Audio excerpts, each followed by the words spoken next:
The Westpac Melbourne Institute Index of Consumer Sentiment lifted by 5% in January. That's the sharpest rise we've seen since April 2021, and in the last 2 months it's now up by 8.1%. However, it still remains in deeply pessimistic territory, and we really have to still go back to the early 1990s deep recession to see a run of numbers that are below the current numbers that we're seeing at the moment. The main reason we expect for this lift has been interest rates. So bear in mind that consumers have been responding in the last 8 months to an interest rate increase from the Reserve Bank every month since May last year. But in January there was no increase.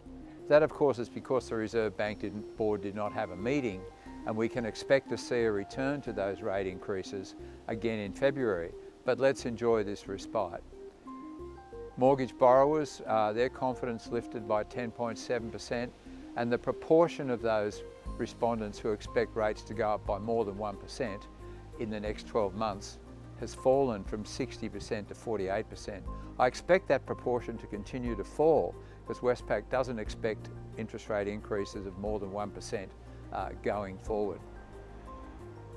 We also saw an improvement in the outlook for the labour market, returning to those levels that are near what I would say record high levels of confidence. And the outlook for house purchase conditions fell by 4.4%, but that remains in that 75 to 80 range where it's been stuck since March last year. Finally, the index for house price expectations sits at 104, that's above 100. So that index is telling us that respondents believe that over the next 12 months, house prices are more likely to rise and fall.